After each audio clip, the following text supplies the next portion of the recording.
yang bernama Glowing Booster Cell di akun media sosial TikTok bernama @nikita_huru-hara.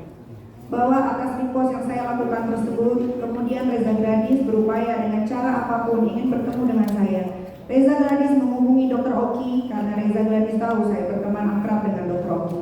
Sehingga Reza Gladys meminta bantuan kepada Dr. Oki agar dapat dipertemukan dan bisa berkomunikasi dengan saya. Dr. Oki bertanya kepada Reza Gladys, apakah keduanya mau bertemu Nikita Mirzani? Dijawab oleh Reza Gladys mau silaturahmi dan berbicara mengenai produk skincare Glowing Booster yang pernah direview oleh Nikita Mirzani. Sehingga Dr. Oki menyarankan kepada Reza Gladys untuk berkomunikasi dengan Ismail Marzuki. Bahwa setelah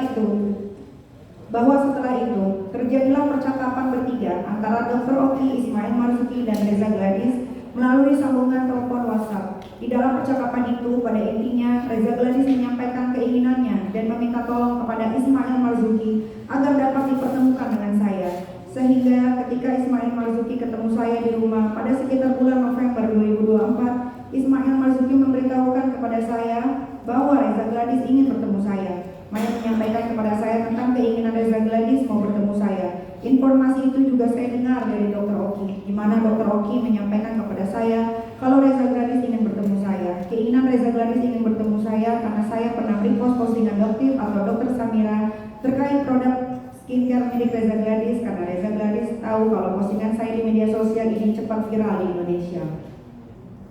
Bahwa selanjutnya saya menyampaikan kepada Ismail Marzuki apa tujuan Reza Gladys mau ketemu saya. Kemudian Mail bilang Reza Gladys mau silaturahmi. Saya katakan, iya silaturahmi itu mau ngapain? Pasti ada tujuannya mau silaturahmi ke saya. Tidak mungkin tiba-tiba datang mau silaturahmi dengan saya kalau sebelumnya saya tidak pernah bertemu dan tidak pernah berkomunikasi. Kemudian saya bilang juga kepada Mail, sampaikan kepada Reza Gladys, kalau mau ketemu saya nggak ada duitnya nggak usah, cuma buang-buang waktu saya saja. Saya nggak mau ketemu kalau nggak jelas karena saya sangat amat trauma. Biasanya ketemu orang saya cuma dijadikan konten untuk keperluan mencari keuntungan sendiri. Bahwa Mail menyampaikan ke saya, katanya Reza Gladys ingin ketemu saya berkaitan dengan perbuatan saya yang merepost kembali postingan dokter detektif terkait produk milik PT Glavitsia RMA Group yang bernama Glowing Booster Cell. Reza Gladys melalui Ismail Marzuki meminta agar saya tidak speak up masalah kedekatannya dengan Waria Tuglas.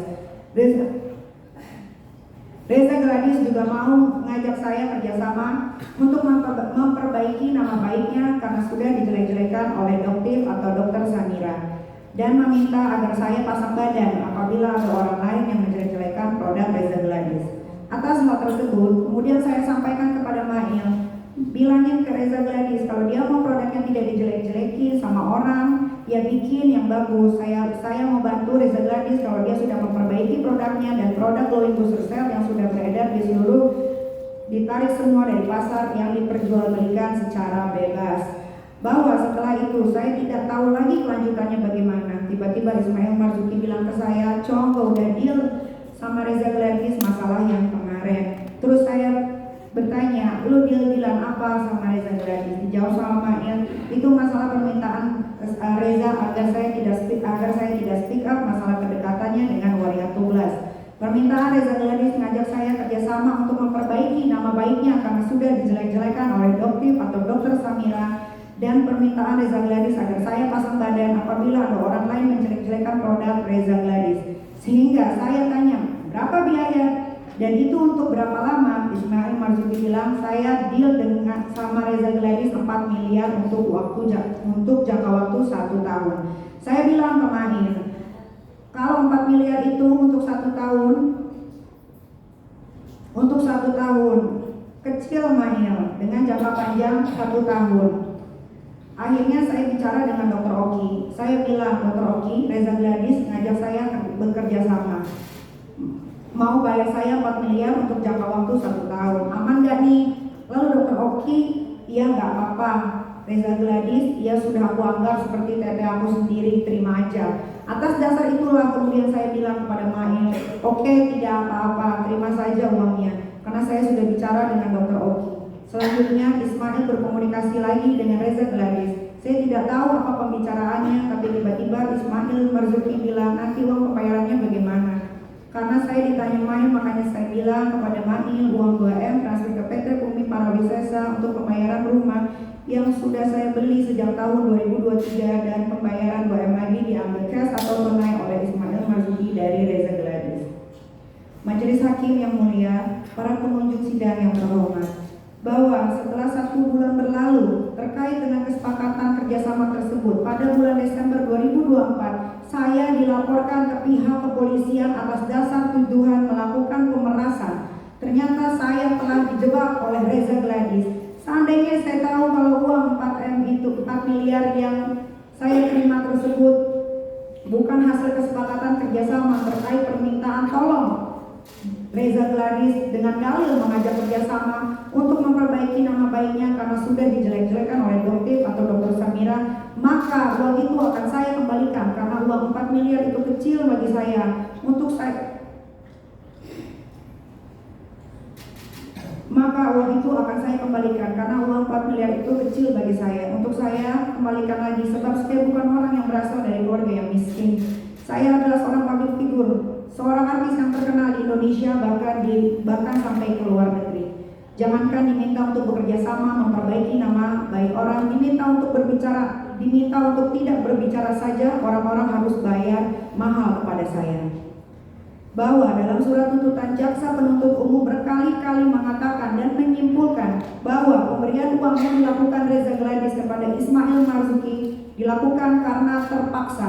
Padahal jika mendengar bukti rekaman percakapan antara Ismail dan Reza Gladys, terdengar dengan jelas Reza Gladys meminta bantuan Ismail Marzuki. Adapun rekaman tersebut dinarasikan dalam bentuk kalimat sebagai berikut.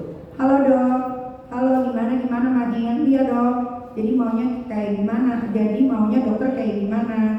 Ya aku kan dari dulu orangnya nggak pernah mau ribut. Aku pengennya sama semua orang baik-baik aja. Jangan sama waria itu. Aku tahu dari dokter Oki. Terus aku kaget dan bahkan aku bilang jangan bawa-bawa aku. Aku nggak mau ribut-ribut loh. Itu intinya. Kalau yang ini aku ikut aja sama Manil karena aku bingung. Jadi dokter Reza maunya gimana? Apa nih kita tetap speak up apa gimana? Ya janganlah Mail, aku pengennya yang baik-baik aja. Aku bingung, aku pengen baik dan pengennya selesai Mail. Jadi gini dok, kalau misalnya emang pengen buat kita tidak speak up, gini aja dok, kita fair-fairan aja dok. Ya aku ngerti karena canggung, karena aku orangnya gak enakan gitu deh Mail. Ya santai-santai, sebenarnya Mail juga gak enakan, tapi manusia kalau mau ditutup mulutnya ya pakai apa? Ya pakai uang gitu aja sebenarnya. Jadi kalau dokter Oki, jadi kalau dokter pengen minta nih kita untuk tidak speak up, bisa aja dok, tinggal kasih aja makan, istilahnya kan begitu. Soalnya kalau sudah speak up semuanya pada kena dok. Ya udah gimana baiknya aja Mail atur aja, aku bingung sambil ketawa Reza Gladys. Ya udah Mail kalau nyebutin nominal gak enak. Ya udah Mail kalau nyebutin nominal gak enak ya, takutnya gimana gitu. Tapi kalau misalnya dokter tidak keberatan Mail menyebut nominal gak apa ya. Reza Gladys, iya nggak apa-apa Mail sambil ketawa. Saya nggak enak sebenarnya ngomongin nominasi kalau di telepon. Jadi kalau misalnya dokter Oki lagi itu namanya dokter-dokteran semua. Jadi kalau emang dokter mau nih kita tidak speak up dan dokter pengen ada di side-nya nih kita, dokter tinggal kasih duit aja 5M. Menurutnya nih kita itu mahal dok. Tapi Kak Diki bisa bantu kan? Aku kan pengen baikan, aku nggak mau berantem, aku sama siapa aja nggak pernah ribut. Iya santai-santai, jadi nominal yang tadi aku sebut itu aja sih, soalnya menurut dia mahal kan doer. Emang mahal dong, nanti kalau misalnya pengen ketemu mau silaturahmi ya nggak apa-apa, nanti Maya ketemuin kok. Yang penting ada orang tutup mulutnya dong, pokoknya itu nominal yang tadi Maya sebutin. Maya gimana? Dokter Reza aja, Reza Gladys, Mail sambil ketawa. Kalau dokter pengennya kita nggak speak up, anteng ayam ya segitu. Kalau dokter maunya nih kita speak up terserah. Tapi jangan Mail. Kalau itu aku bisa nego nggak Mail? Maksudnya nanti aku ngobrol dulu sama suami aku, masih bisa apa gimana Mail? Maksudnya biar cepat selesai semua ini Mail. Ya nanti coba ya Mail lihat dulu gimana. Reza Gladys, ya kalau lah Mail, aku juga udah sebulan nggak live, bohong. Bahwa selanjutnya dalam persidangan Reza Gladys dan Autobang Mufid memberikan keterangan sebagai berikut. Bahwa saksi melakukan conference call bertiga, yaitu saksi Ismail Marzuki, Dr. Oki Pratama, dan dalam percakapan itu saksi meminta tolong kepada Ismail Marzuki untuk dipertemukan dengan Nikita Mirzani. Bahwa kemudian saksi melanjutkan percakapan di telepon berdua dengan Ismail Marzuki. Pada saat saksi berkomunikasi dengan Ismail Marzuki, ada angka 5 miliar itu. Pada saat itu saksi berkata, gimana Mak, saya nggak enak, nggak apa-apa, bilang aja. Kemudian Ismail bilang, nggak apa-apa nih dok, Maya sebut nominal. Iya Maya nggak apa-apa. Maya kemudian menjawab, dari kita mintanya 5 miliar ya, dan saksi nego meminta jadi 4 miliar. Bahwa saksi sepakat dengan saksi Ismail Marzuki untuk memberikan uang 4 miliar. Bahwa saksi memberikan uang itu kepada saksi Ismail Marzuki agar Nikita Mirzani tidak speak up lagi dan mau membantu saksi terkait produk Lavisya yang sering direview oleh Doktif berhenti. Bahwa dari rekaman percakapan pembicaraan antara Ismail Marzuki dan Reza Gladys di atas yang dinarasikan ke dalam bentuk kalimat serta keterangan dari Reza Gladys dan suaminya atau Bang Mufid, maka kesimpulan faktanya tidak ada pemaksaan dari Ismail Marzuki kepada Reza Gladys dalam hal menyerahkan uang kepada Ismail Marzuki sebesar 4 miliar. Bahwa apabila mengikuti cara berpikir jaksa penuntut umum sebagaimana dalam surat tuntutannya yang menyimpulkan Reza Gladys dipaksa atau terpaksa memberikan uang, maka dapat disimpulkan sebenarnya tujuan dari Reza Gladys meminta pertolongan kepada saya melalui perantara Ismail Marzuki adalah untuk menutupi kejahatan Reza Gladys yang sudah menjual produk glowing booster cell yang ditempel stiker di mana produk tersebut faktanya merupakan produk kecantikan yang overclaim, overpriced, tidak terdaftar di BPOM dan diduga mengandung bahan-bahan berbahaya. Artinya, jaksa penuntut umum juga telah melindungi Reza Gladys sebagai pelaku kejahatan. Karena tujuan Reza Gladys memberikan uang kepada saya adalah agar saya diminta Reza tidak speak up mengenai produk glowing booster cell yang overclaim, overpriced, tidak terdaftar di BPOM dan diduga mengandung bahan-bahan berbahaya. Bahwa jika Reza Gladys yang melakukan pemberian uang sebesar 4 miliar tersebut kepada saya melalui Ismail Marzuki dikatakan terpaksa, maka keterpaksaan pemberian uang tersebut dilakukan Reza Gladys dalam rangka untuk menutupi kejahatan yang telah dilakukannya dengan demikian. Apakah saudari saksi Reza Gladys yang telah menutupi kejahatannya dapat dikatakan sebagai korban dalam perkara ini? Dan jika Reza Gladys dikatakan sebagai korban, maka hal itu akan merusak sendi-sendi keadilan dan penegakan hukum sebab akan banyak sekali orang di negeri ini yang dapat berkamuflase seolah-olah menjadi korban padahal sebenarnya dia adalah pelaku kejahatan yang harus dibasmi di negara ini. Bahwa dengan demikian, jika Santa harus dinyatakan bersalah melakukan tindak pidana seperti yang dituduhkan oleh jaksa penuntut umum dalam surat tuntutannya, maka secara hukum seharusnya Bapak Hakim yang mulia juga harus memberikan hukuman kepada Reza Gladys dan jaksa penuntut umum, karena jaksa penuntut umum telah terbukti melindungi Reza Gladys sebagai pelaku kejahatan. Silakan penjarakan semua jaksa penuntut umum dalam perkara ini karena mereka semua telah melindungi Reza Gladys sebagai orang yang sudah melakukan kejahatan. Majelis Hakim yang mulia, para pengunjung sidang yang terhormat, bahwa tuntutan jaksa penuntut umum kepada saya selama 11 tahun penjara, denda 2 miliar rupiah dengan ketentuan apabila dengan denda tersebut tidak dibayarkan maka diganti dengan pidana kurungan selama 6 bulan merupakan tuntutan yang bukan lagi didasarkan bukti dan fakta-fakta persidangan, bukan juga berdasarkan pada proses penegakan hukum yang benar. Maka akan tetapi tuntutan tersebut cenderung mengandung rekayasa fakta hukum dan membuktikan bahwa jaksa penuntut umum memperlihatkan kebenciannya dan dendam pribadinya kepada saya. Bahwa perlu untuk saya sampaikan kembali, permasalahan ini dimulai dari adanya permintaan tolong Reza Gladys yang ingin bertemu dengan saya karena produknya telah direview jelek-jelek oleh Dr. Samira atau Doktif. Permintaan tolong tersebut terbukti dari adanya percakapan bertiga antara Dr. Oki, Ismail Marzuki, dan Reza Gladys melalui sambungan telepon WhatsApp seperti yang sudah terungkap di persidangan. Selanjutnya fakta lain terkait adanya permintaan tolong Reza Gladys juga terbukti berdasarkan chattingan WhatsApp antara Ismail Marzuki dengan Reza Gladys tertanggal 14 Oktober 2024. Di dalam percakapan itu terlihat dengan jelas bahwa Reza Gladys menyampaikan keinginannya dan meminta tolong kepada Ismail Marzuki agar dapat dipertemukan dengan saya. Reza Gladys terlibat yang selalu aktif dalam melakukan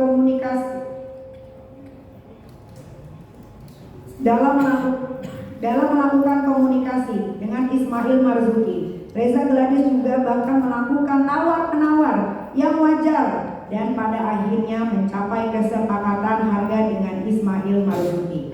Hal ini menunjukkan bahwa tidak ada tekanan, tidak ada ancaman, dan tidak ada rasa takut dalam diri Reza Gladys selama berkomunikasi dengan Ismail Marzuki. Yang ada hanyalah proses bisnis yang normal dan terjadi atas dasar kesadaran penuh dari Reza Gladys.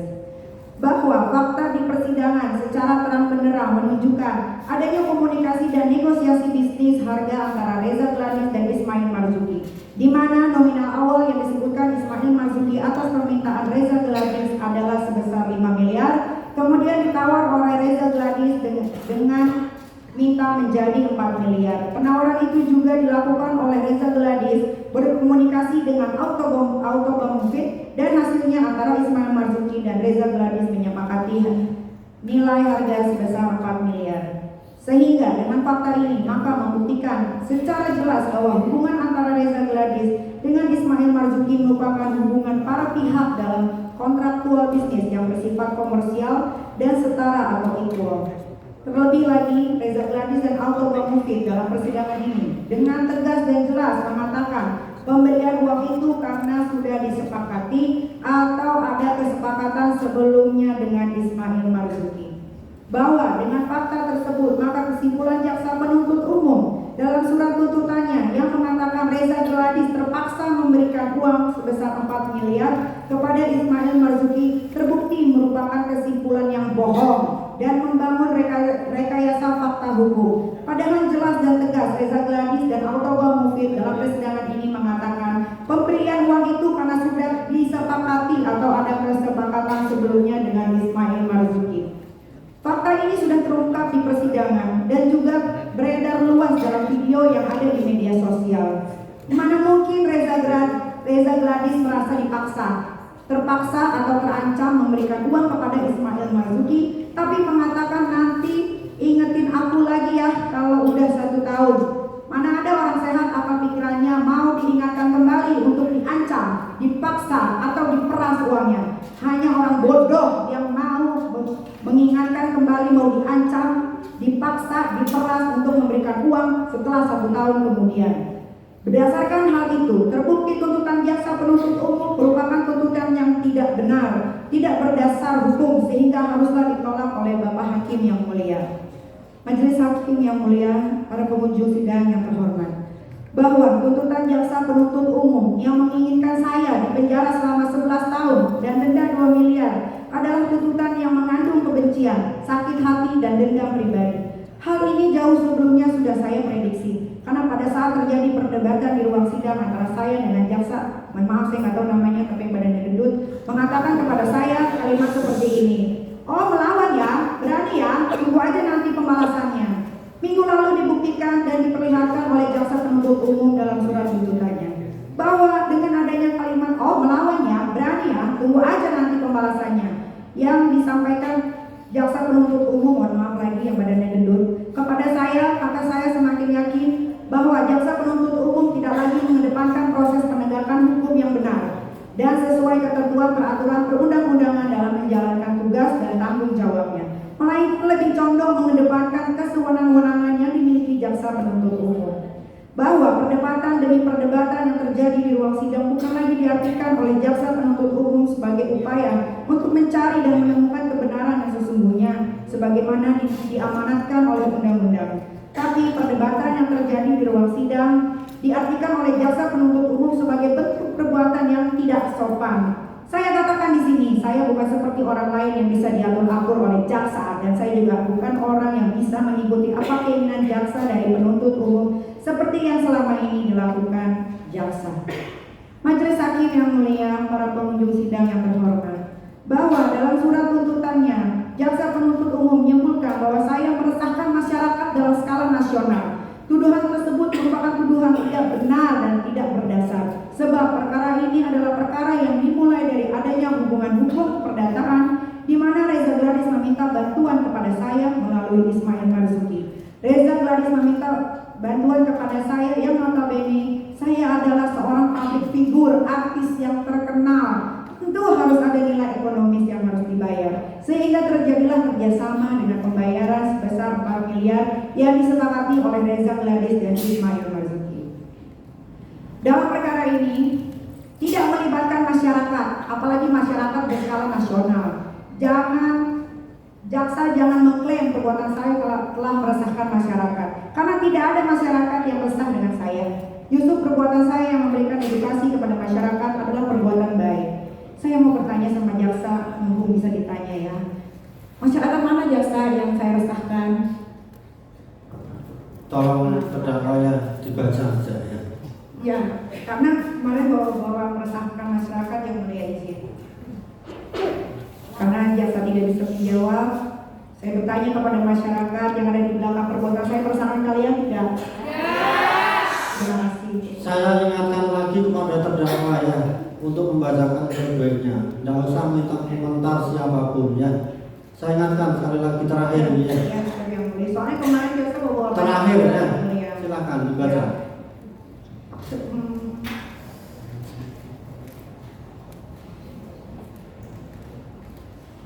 Perbuatan saya memberikan edukasi kepada masyarakat agar tidak menggunakan stiker berbahaya merasakan kalian gak, yang mana kenyataannya membahayakan wajah orang.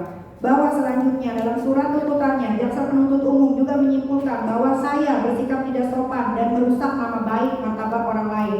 Tuduhan tersebut merupakan tuduhan tidak benar dan tidak berdasar, sebab selama dalam proses persidangan, Bapak Hakim yang mulia tidak pernah memberikan statement bahwa saya berlaku tidak sopan dalam persidangan ini. Perdebatan yang terjadi dalam ruang sidang bukan bentuk perbuatan saya yang tidak sopan, karena hal itu adalah hal yang wajar dalam setiap proses peradilan pidana. Apalagi perdebatan itu terjadi di depan Bapak Hakim. Ingat ya jaksa, dalam persidangan ini yang memimpin persidangan adalah Bapak Hakim yang mulia, bukan jaksa yang memimpin persidangan ini. Jangan merasa berkuasa di sini. Kalau saya disebutkan berlaku tidak sopan dalam persidangan ini, lantas bagaimana dengan jaksa yang memvideokan saya dan penasihat hukum saya di persidangan? Itu lebih tidak sopan. Bahkan saya katakan jaksa kurang ajar. Reza Gladys sendiri telah merusak nama baik dan martabatnya karena menjual produk skincare yang overpriced, tidak terdaftar di BPOM dan diduga mengandung bahan-bahan berbahaya. Di samping itu, Reza Gladys mengklaim bahwa produk itu adalah miliknya. Ternyata di persidangan terungkap fakta bahwa itu adalah milik River Skin yang sudah ditempel stiker oleh Reza Gladys, kemudian diperjualbelikan secara bebas di e-commerce. Jadi terbukti, bukan saya yang merusak nama baik dan martabatnya, melainkan Reza Gladys sendiri yang merusak dirinya sendiri dalam fakta persidangan.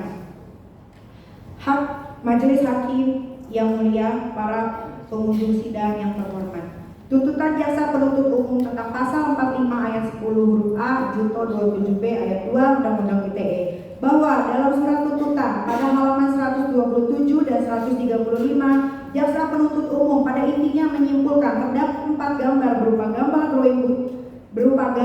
glowing booster cell dan 1 gambar nota pembelian e-commerce glowing booster cell Glamsha yang telah diburamkan tangganya tersebut akan dikirimkan kepada Reza Gladys sebagai alat untuk mengancam Reza Gladys yang seolah-olah glowing booster cell tersebut masih diperjualbelikan oleh Reza Gladys.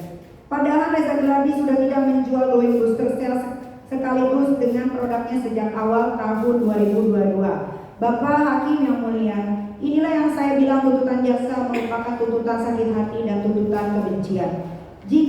Jaksa tidak menggunakan otaknya untuk berpikir. Apabila produk glowing booster cell tersebut tidak dijual lagi sejak awal tahun 2024 oleh Reza Gladys seperti yang disebutkan jaksa dalam surat tuntutannya, maka logikanya kenapa Reza Gladys merasa ketakutan dengan postingan reposan yang saya lakukan pada bulan Oktober 2024? Kalau orang yang otaknya sehat semestinya jika produk glowing booster cell tidak dijual lagi sejak tahun 2024, Reza Gladys tidak perlu merasa takut. Karena hal itu tidak benar. Kenapa Reza Gladys merasa takut dengan sesuatu yang tidak benar dilakukannya? bahwa dalam persidangan ini terungkap fakta-fakta glowing booster cell yang diperjualbelikan oleh Reza Gladys adalah milik orang lain, yaitu milik Riberskin yang ditempeli stiker oleh Reza Gladys bersama suaminya. Fakta ini diakui dan dibenarkan sendiri oleh Reza Gladys dalam persidangan ini. Fakta ini juga dikuatkan dengan keterangan saksi Dr. Oki, Dr. Samira. Reza Gladys dalam berita acara pemeriksaan mengatakan miliknya. Ternyata di persidangan Reza Gladys mengakui itu milik orang lain yang sudah ditempel stiker kemudian dijual di e-commerce. Artinya dalam persidangan ini Reza Gladys sudah memberikan keterangan palsu dan harus ditetapkan sebagai tersangka. Oleh karena itu, melalui nota pembelaan pledoi ini, saya mohon kepada Bapak Hakim yang mulia untuk mengeluarkan surat penetapan tersangka untuk Reza Gladys dan suaminya atau Bang Mufid yang sudah menjadi saksi palsu di depan fakta persidangan. Bahwa berdasarkan uraian tersebut di atas, maka kesimpulan jaksa yang mengatakan saya menggunakan 4 gambar berupa gambar glowing booster cell dan 1 gambar nota pembelian e-commerce glowing booster cell diperiksa sebagai alat untuk mengancam Reza Gladys terbukti merupakan kesimpulan yang mengandung kebohongan dan rekayasa hukum yang tidak logis. Oleh karena itu, mohon kepada Bapak Hakim yang mulia menolak seluruh tuntutan jaksa penuntut umum. Bahwa dalam pasal 45 ayat 10 huruf A junto pasal 27B ayat 2, delik inti dari pasal ini adalah ancaman pencemaran atau ancaman akan membuka rahasia. Kalau dikaitkan dengan fakta-fakta terungkap di persidangan, maka terbukti tidak ada ancaman pencemaran yang saya lakukan kepada Reza Gladys. Jika Reza Gladys mengatakan dirinya saya cemarkan karena saya mengatakan dia abu-abu, kurus di dalam sosial media saya, maka hal itu tidak termasuk sebagai sebuah ancaman pencemaran sebab saya mengatakan Reza Gladys abu-abu kurus setelah mengetahui bahwa saya dijadikan tersangka atas tuduhan pemerasan, padahal uang yang diberikan Reza Gladys kepada saya melalui Ismail Marzuki adalah uang hasil kerjasama. Bahwa selanjutnya ancaman akan membuka rahasia jika dikaitkan dengan fakta persidangan saya sama sekali tidak pernah mengancam Reza Gladys untuk membuka rahasia terkait dengan produk glowing booster cell.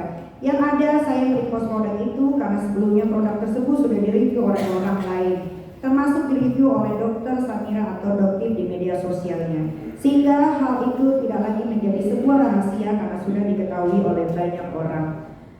Bahwa seperti yang sudah saya sampaikan di atas sebelumnya, jika produk glowing booster cell tersebut tidak dijual lagi sejak tahun 2024 oleh Reza Gladys seperti yang disebutkan jaksa penuntut umum, lantas kenapa Reza Gladys merasa ketakutan dengan postingan repostan yang saya lakukan pada bulan Oktober 2024? Artinya tidak ada lagi rahasia terkait dengan glowing booster cell karena sejak tahun 2024 sudah tidak diperjualbelikan. Maka Reza Gladys merasa takut dengan sesuatu yang tidak dilakukannya.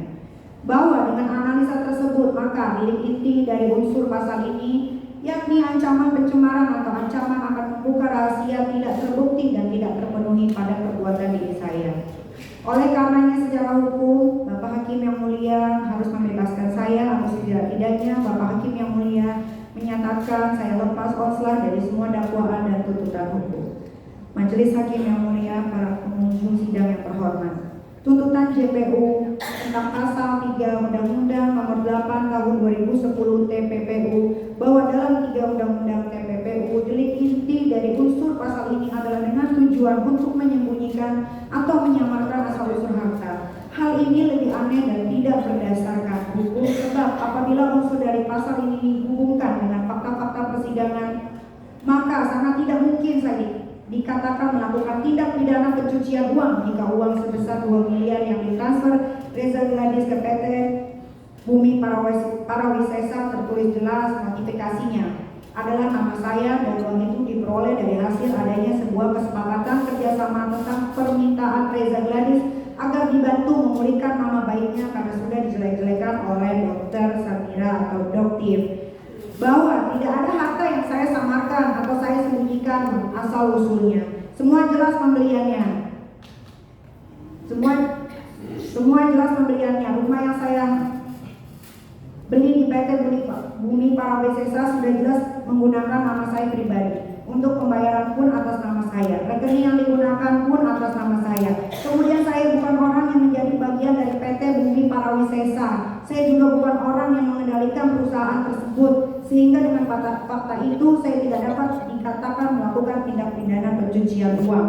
Bahwa tuntutan 11 tahun dengan denda 2 miliar dari jaksa penuntut umum kepada saya menggambarkan betapa bobroknya dan betapa rusaknya moral dari jaksa penuntut umum yang menangani perkara saya ini. Karena berdasarkan data yang saya peroleh dari Indonesia Corrupt Watch atau ICW sejak tahun 2020 sampai 2024, tuntutan dalam ruang lingkup korupsi yang di dalamnya ada tindak pidana pencucian uang yang merugikan keuangan negara mencapai ratusan miliar, rata-rata tuntutan berkisar di antara 5 sampai 6 tahun. Terhadap pelaku korupsi yang di dalamnya juga terdapat tindak pidana pencucian uang hanya dituntut berkisar di angka 5 sampai 6 tahun. Kemudian dalam beberapa bulan terakhir ini ada juga kasus korupsi yang mengakibatkan kerugian keuangan negara sebanyak 271 triliun dituntut 12 tahun penjara. Jika dibandingkan dengan kasus saya, maka terlihat jauh sekali perbedaannya dan perbandingannya beribu-ribu kali lipat. Separah apa sih kasus saya? Separah apa sih kasus ini di mata jaksa penuntut umum? Kenapa jaksa penuntut umum bisa mengasumsikan kerugian Reza Gladys lebih berdampak besar dibandingkan dengan kerugian negara? Dengan kerugian keuangan negara yang mencapai ratusan miliar, bahkan ratusan triliun. Kenapa Reza Gladys begitu spesial di mata jaksa penuntut umum sampai-sampai tuntutannya melebihi kasus korupsi yang di dalamnya ada pencucian uang merugikan ratusan miliar bahkan triliunan uang negara? Melalui nota pembelaan ini saya meminta kepada Bapak Presiden Prabowo, Bapak Kejaksaan Agung, Bapak Menko Polhukam untuk memberikan perhatiannya. Terlepas mungkin kasus ini tidak penting bagi Bapak Presiden, Bapak Jaksa Agung, Bapak Menko Polhukam, tapi harus dipahami bahwa kasus ini ditonton jutaan kasar mata masyarakat Indonesia. Cerminan hukum betapa bobroknya dan betapa rusaknya moral dari jaksa penuntut umum yang menangani perkara saya ini. Tergambar dari adanya surat tuntutan jaksa penuntut umum yang menuntut saya 11 tahun penjara dengan denda 2 miliar subsidiar 6 bulan. Dalam perkara ini terdapat banyak sekali kejanggalan karena ancaman pencemaran tidak terbukti, ancaman membuka rahasia tidak terbukti, pemerasan tidak terbukti, bukti-bukti dan fakta-fakta dalam persidangan ini semua mengarah kepada adanya kesepakatan kerjasama yang dibangun atas nama bisnis. Tidak ada unsur pemerasan yang saya lakukan. Terbukti dari adanya percakapan antara Reza Gladys dengan cengengesan berbicara dengan Ismail Marzuki. Kemudian terbukti juga adanya chat WhatsApp dari Reza Gladys kepada Ismail Marzuki. Tapi sangat aneh, tiba-tiba disimpulkan saya melakukan tindak pidana pencucian uang.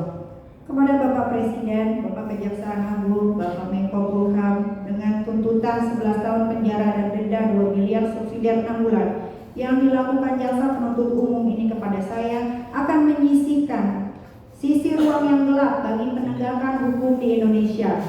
Jikapun seandainya saya dinyatakan bersalah melakukan tindak pidana, maka produk berbahaya milik Reza Gladys yang katanya saya ancam akan dibuka rahasianya, kelanjutannya bagaimana? Kalau memang produk skincare glowing booster cell yang terbukti punya orang lain ditempel stiker oleh Reza Gladys dan suaminya dianggap tidak berbahaya, kenapa tidak dijual lagi oleh Reza Gladys dan suaminya? Kalau memang produk skincare glowing booster cell dianggap tidak berbahaya, kenapa tidak ada BPOM-nya? Kalau memang produk skincare glowing booster cell dianggap tidak berbahaya, kenapa Reza Gladys takut diketahui orang banyak? Bapak Hakim yang mulia, marilah kita semua yang ada di sini berpikir dengan akal dan pikiran yang sehat. Jangan mau melibatkan diri apalagi sampai dipermainkan oleh mafia-mafia skincare berbahaya yang rela melakukan apa saja demi mendapatkan keuntungan yang banyak. Kalau produk skincare glowing booster cell tersebut berbahaya, berarti benar dong Reza Gladys menutupi kejahatannya dan jaksa penuntut umum juga ikut menutupi kejahatan Reza Gladys. Terus pertanyaan saya, apa tindakan dari negara kepada Reza Gladys yang sudah melakukan kejahatan dan apa tindakan dari negara kepada para jaksa penuntut umum yang menangani perkara saya ini yang sudah melindungi Reza Gladi sebagai pelaku kejahatan. Kenapa sebab akibat dari kasus ini tidak ditindaklanjuti sampai ke akar-akarnya? Ini masalah sangat serius, bukan untuk kebaikan satu atau dua orang saja, tapi ini untuk kebaikan masyarakat Indonesia. Majelis Hakim yang mulia, para pengunjung sidang yang terhormat, bahwa dalam hal lain yang menonjol dan membuktikan bahwa tuntutan jaksa penuntut umum selama 11 tahun denda 2 miliar kepada saya adalah tuntutan yang mengandung rasa kebencian dan sakit hati, bukan tuntutan yang didasarkan pada fakta-fakta dan bukti-bukti. Jaksa penuntut umum lagi-lagi mempertontonkan betapa bobroknya dan betapa rusaknya moral dari jaksa penuntut umum yang menangani perkara saya ini. Bahwa dalam perkara pidana register perkara nomor 734 Pitsus LH /2025 PN Jakarta Barat, jaksa penuntut umum yang menangani perkara ini bernama Revina Donasi Hombing S.A. Jaksa tersebut sama dengan jaksa penuntut umum yang membuat, menyusun, menandatangani surat dakwaan dan surat tuntutan dalam perkara saya. Yang menarik dari perkara tersebut adalah adanya sekelompok organisasi yang menamakan dirinya Advokat dan Peneliti Kejahatan Satwa Liar Indonesia atau APKSLI, di mana organisasi ini konsen menaruh perhatian khusus terhadap isu-isu kejahatan satwa liar yang terjadi di dalam dan di luar wilayah hukum Indonesia. Organisasi Advokat dan Penelitian Satwa Liar Indonesia secara hukum saat ini sedang mengikuti, mengawal, meneliti penanganan lanjutan perkara pidana kejahatan satwa liar dilindungi berupa dugaan perdagangan ilegal sisik terenggiling di Pengadilan Negeri Jakarta Barat dengan register perkara nomor 734 Pitsus LH 2025 PN JKT, sehingga organisasi advokat dan penelitian kejahatan satwa liar Indonesia menjadi amikus kurai atau sahabat pengadilan kepada Majelis Hakim Pengadilan Negeri Jakarta Barat, karena mereka menganggap bahwa tuntutan yang dilakukan oleh jaksa penuntut umum yang menangani perkara ini bernama Revina Donasi Hombing S.A. tidak sesuai dengan ketentuan hukum dan tidak sesuai dengan peraturan perundang-undangan yang berlaku. Bahwa dalam surat dakwaan yang disusun jaksa penuntut umum yang bernama Revina Donasi Hombing S.A. terdakwa Rizky Jaluk Pratomo bin Bambang Sumardiko dituduh melanggar ketentuan pasal 21 ayat 2 huruf C junto pasal 7A ayat 1 huruf F Undang-Undang nomor 32 ke 1 KUHP. Akan tetapi dalam surat tuntutannya, jaksa penuntut umum Revina Donasi Hombing S.A. hanya menuntut terdakwa Rizky Jaluk Pratomo bin Bambang Sumardiko 1 tahun penjara dan denda 20 juta rupiah subsidiar 3 bulan penjara. Itu pun tuntutan tersebut ditunda sebanyak 2 kali, yakni pada Rabu 17 September 2025 dan Rabu 24 September 2025. Bahwa mengacu pada pasal 21 ayat 2 huruf junto pasal 40A ayat 1 huruf F Undang-Undang nomor 32 tahun 2024 tentang perubahan atas Undang-Undang nomor 5 1990, ancaman pidananya paling lama 15 tahun penjara. Tapi kenapa jaksa penuntut umum bernama Revina Donasi Hombing S.A. hanya menuntut terdakwa Rizky Jaluk Pratomo bin Bambang Sumardiko selama 1 tahun penjara dan denda 20 juta subsidiar 3 bulan penjara? Ada sebuah misteri tanda tanya besar. Hal ini jelas ada sebuah bentuk pelanggaran hukum yang fatal dan cenderung dapat saya simpulkan sebuah perkondisian seperti juga yang saya rasakan dilakukan jaksa penuntut umum sekarang di Pengadilan Negeri Jakarta Selatan. Dari sinilah kita bisa melihat potret penegakan hukum yang dilakukan oleh jaksa penuntut umum yang menangani perkara tersebut, yang juga menjadi jaksa penuntut umum dalam perkara saya. Jaksa penuntut umum telah memperkosa hukum. Jaksa penuntut umum telah mengkangkangi peraturan perundang-undangan atas nama negara, di mana seharusnya jaksa penuntut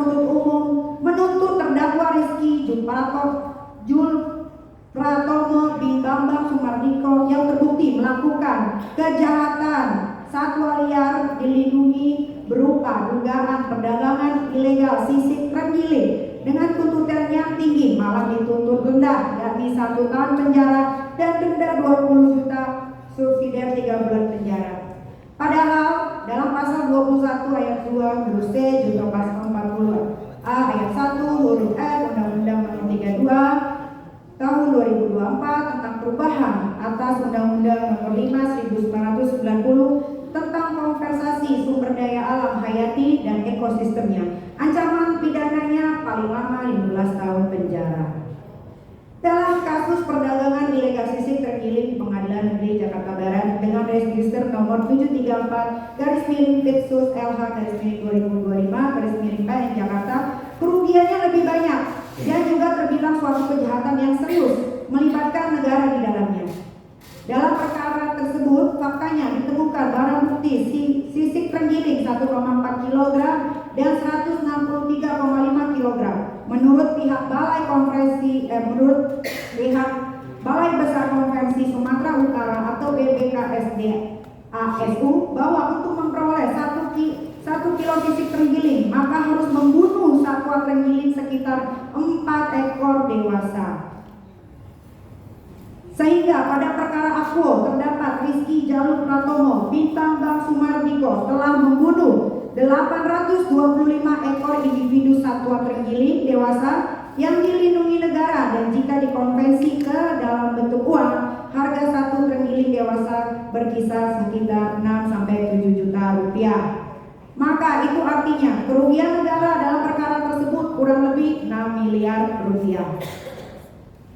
Sadis, kasus perdagangan ilegal sisik terenggiling adalah masalah negara, tapi tuntutannya cuma 1 tahun penjara dan denda 20 juta subsidiar 3 bulan penjara. Sedangkan saya yang tidak melakukan kejahatan sama sekali dituntut sampai 11 tahun penjara, denda 2 miliar subsidiar 6 bulan penjara. Di mana keadilan di negeri ini? Di manakah Pak Presiden? Di manakah Pak Jaksa Agung selama ini? Di manakah Pak Menko Polham selama ini? Apakah ini akan dibiarkan terus-menerus membusuk dalam tubuh aparat penegak hukum? Segera bertindak, jangan biarkan hukum di negeri ini hancur karena ulah dari oknum-oknum jaksa yang ingin mencari keuntungan pribadi, tapi mengatasnamakan negara. Maksud saya menjelaskan hal-hal tersebut adalah agar Bapak Hakim yang mulia dapat melihat tuntutan jaksa penuntut umum dalam perkara saya didasarkan pada kesewenang-wenangan, bukan didasarkan pada bukti, fakta, dan hukum yang berlaku. Karena terbukti kasus perdagangan ilegal sisik terenggiling yang jaksa penuntut umumnya sama dengan jaksa penuntut umum dalam perkara saya telah berani menabrak hukum, telah berani memperkosa hukum, telah berani membangkangi peraturan perundang-undangan atas nama negara. Perbuatan jaksa penuntut umum tersebut akan dilaporkan oleh Organisasi Advokat dan Penelitian Kejahatan Satwa Liar Indonesia atau APKSLI kepada aparat penegak hukum lainnya, sehingga tidak ada lagi kesewenang-wenangan jaksa penuntut umum dalam melaksanakan perkaranya. Ingat, tidak ada yang kebal hukum di negara ini. Begitupun dengan LHKPN dari 2 orang jaksa penuntut umum yang menangani perkara saya. Sampai saat ini saya lakukan pengecekan di situs resmi LHKPN KPK. 2 orang dari jaksa penuntut umum yang menangani perkara saya di sini tercatat, dan di sini tidak tercatat dan tidak terdaftar sama sekali. Mereka berdua saja yang tidak tercatat dan tidak terdaftar hartanya. Namun jaksa-jaksa lain yang menangani perkara saya semuanya ada. Menjadi aneh jika 2 jaksa penuntut umum yang menangani perkara saya ini tidak melaporkan harta kekayaannya dan tidak tercatat di situs resmi LHKPN KPK. Sementara 3 orang lainnya tercatat dan terdaftar. Tolong kepada aparat penegak hukum yang berwenang untuk memutus tuntas permasalahannya. Apa yang terjadi penyebabnya? Apakah karena belum didaftarkan atau sengaja tidak didaftarkan? Majelis Hakim yang mulia, para pengunjung sidang yang terhormat, tidak lupa saya mengucapkan terima kasih kepada jaksa penuntut umum yang telah sabar mengikuti proses hukum ini sehingga bisa merubah pasal yang ada di dalam surat dakwaan. Yang awalnya pada proses penyidikan di Polda Metro Jaya mulia, pasal 368 KUHP dan pasal 27A Undang-Undang ITE tentang pemerasan dan pencemaran nama baik. Namun dalam persidangan ini dirubah jaksa penuntut umum menjadi pasal 369 ayat 1 KUHP dan pasal 27B ayat 2 junto pasal 5A 10 huruf A. Bapak Hakim yang mulia, kalau saya melihat tindakan jaksa yang berubah-ubah isi pasal dan surat dakwaan, maka artinya terdapat pasal 369 ayat 1 KUHP dan pasal 27B ayat 2 junto pasal 45 ayat 10 huruf A seperti termuat dalam surat dakwaan dan surat tuntutan tersebut sama sekali tidak pernah dilakukan proses penyelidikan dan penyidikan, sehingga secara hukum perkara ini sangatlah dipaksakan untuk disidangkan. Terlebih lagi dalam semua BAP para saksi dan ahli diperiksa terkait dengan pasal 368 KUHP dan pasal 27A Undang-Undang ITE tentang pemerasan dan pencemaran nama baik. Saya juga mengucapkan terima kasih kepada jaksa penuntut umum karena telah merubah isi tuntutannya yang awalnya dalam surat dakwaan disebut alat ancaman yang saya gunakan untuk mengancam Reza Gladys adalah karena saya akan speak up di media sosial tentang glowing booster cell. Tapi sekarang dalam tuntutan dirubah bahwa alat ancaman yang saya gunakan kepada Reza Gladys karena saya memiliki bukti nota pembelian glowing booster cell yang menurut jaksa telah diburonkan tanggalnya. Kasus ini semakin menjadi menarik perhatian publik masyarakat karena jaksa penuntut umum berkali-kali melakukan perubahan, baik itu merubah surat dakwaan, merubah fakta-fakta persidangan, dan merubah isi tuntutannya sesuka hatinya. Dalam perkara ini, bukti nota pembelian glowing booster cell yang menurut jaksa telah diburonkan tanggalnya tidak pernah ada di dalam persidangan. Justru yang menghadirkan nota pembelian glowing booster cell adalah saya sendiri di muka persidangan, dan itu tanggalnya tertulis jelas tidak diburangkan. Artinya apa yang dituduhkan jaksa kepada saya semua tidak terbukti, akan tetapi hanya halusinasi dari jaksa sendiri, karena jaksa sudah kebingungan mencari alat apa yang saya pakai mengancam tidak pernah terbukti di persidangan, sehingga jaksa merubahnya menjadi bukti nota pembelian glowing booster cell yang menurut jaksa telah diburangkan tanggalnya. Kalaupun itu benar bukti nota pembelian glowing booster cell diburangkan seperti yang jaksa simpulkan, maka pertanyaannya, siapa yang boleh milih? Sementara saya mendapatkan itu dari saksi Yosi yang di muka persidangan ini telah memberikan keterangan yang jelas dan tegas bahwa foto nota pembelian glowing booster cell itu saksi Yosi yang kirimkan ke saya. Artinya bukan saya pelakunya, karena foto gambar tersebut merupakan foto gambar yang saya teruskan ke Mahil, lalu Mahil teruskan ke Reza. Itu pun saya tidak mengetahui kalau diteruskan ke Reza. Jaksa penuntut umum sudah kehabisan akal, sehingga semuanya dirubah sesuka hatinya.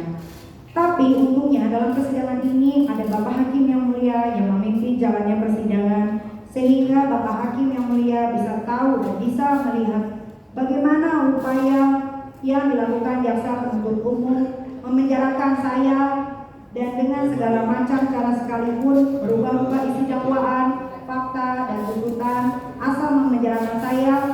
Untuk itu melalui nota pembelaan ini saya meminta dan memohon kepada Bapak Hakim yang mulia bisa membebaskan saya dari kezaliman jaksa penuntut umum. Kepada jaksa penuntut umum, jangan terlalu sering membohongi hati nurani hanya demi kepuasan dan kenikmatan sesaat, karena yakin dan percaya karma itu pasti akan menemukan mangsanya. Mungkin bukan hari ini, mungkin bukan bulan depan, mungkin juga bukan tahun depan, tapi pasti karma itu akan datang tepat pada waktunya.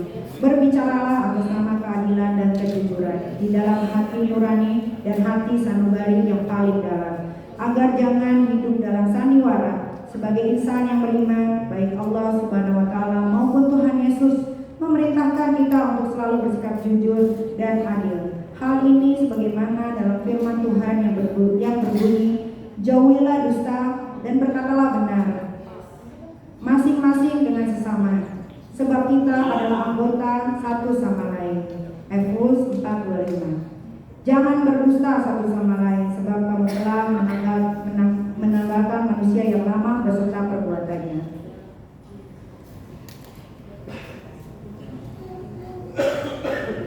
Surah Syad ayat 26. Wahai Daud, sesungguhnya engkau kami jadikan sebagai khalifah, pemimpin penguasa di bumi. Maka berilah keputusan perkara di antara manusia secara adil, dan janganlah engkau mengikuti hawa nafsu sehingga akan menyesatkan engkau dari jalan Allah Subhanahu wa taala. Sesungguhnya orang-orang yang sesat dari jalan Allah Subhanahu wa taala akan mendapatkan azab yang berat disebabkan karena mereka melupakan hari perhitungan.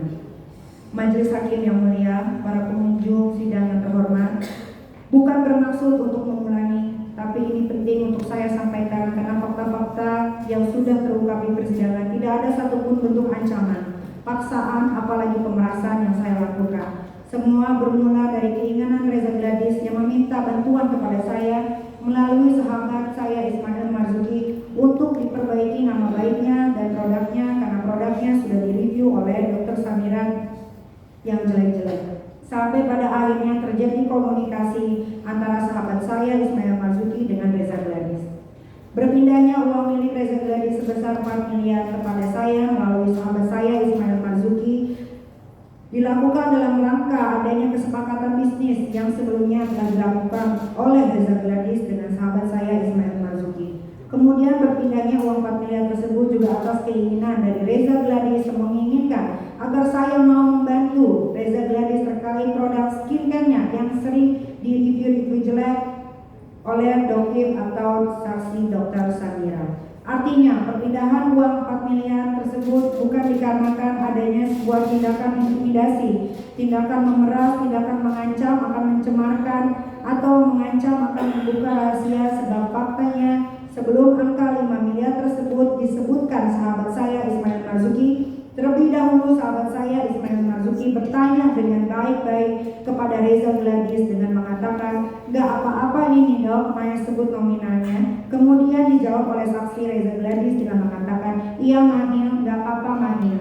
Adanya fakta itu membuktikan bahwa baik saya maupun sahabat saya Ismail Marzuki tidak pernah melakukan tuduhan pemerasan, apalagi sampai tindak pidana pencucian uang. Justru pengakuan Reza Gladys dan suaminya di persidangan ini terungkap fakta bahwa yang melakukan pemerasan adalah Dr. Samira, di mana Dr. Samira meminta uang kepada Reza Gladys dan Alka Mufid senilai 2 juta dolar Singapura.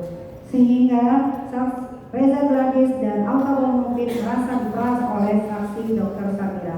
Artinya dengan adanya pengakuan dari Reza Gladys dan suaminya tersebut, maka saya tidak terbukti melakukan tindak pidana.